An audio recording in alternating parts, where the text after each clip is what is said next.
Robert Brooks' family is filing a civil rights lawsuit. It's against the 17 corrections officers and nurses who either took part in the beating or did nothing to stop it. Robert Brooks died December 10th, just hours after being beaten by guards in the infirmary at Marcy Correctional Facility. Today, News 10 NBC investigative reporter Jennifer Lukey spoke with his son and brother for the first time. The Brooks family and their attorneys spoke with reporters here at the Doubletree Hotel in Henrietta earlier today. Robert Brooks's son and brother telling me that the past month has been devastating for their family. It's hard for anyone to watch the video of Robert Brooks being beaten by correction officers. But for those who knew and loved him, it was almost unbearable. But as painful as it is important that the world sees these images.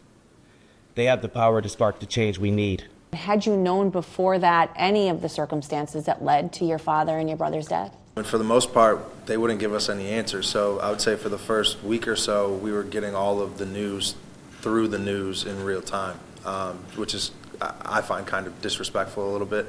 My brother had done 8 of the 12 years that he was sentenced to as seen fit in the eyes of the law. But the 17 individuals at Marcy Correctional Facility gave him a death sentence, and that's just not fair. Robert, you mentioned you visited your father in jail, in prison, during his time that he was incarcerated. Did he ever, to you, express concerns about his own safety behind bars? No, my father was very protective, and even if he did feel he wasn't safe, he wouldn't tell me because he know how much I care about him and how worried I would have been. Now the family says it's fighting for justice. Today they filed a federal civil rights lawsuit against the 17 people who participated in the beating or did nothing to stop it. They're also watching and waiting for criminal charges to be filed. The bottom line is, yes, we want them to get prosecuted, but we want them to do it the right way instead of not rushing it. So as far as the prosecution goes, we're trying to give them a little leeway. But yes, we want answers. You know, my brother always used to tell me to err is human, to forgive is divine. And I'm not at forgiveness yet.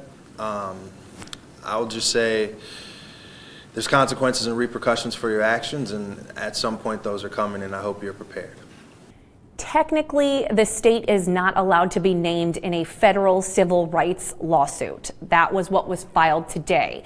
But the attorneys for the Brooks family tell me they are preparing a separate lawsuit to sue the state of New York and the Department of Corrections, hoping to get some systematic changes within the prison system. In Henrietta, Jennifer Lukey, News 10 NBC.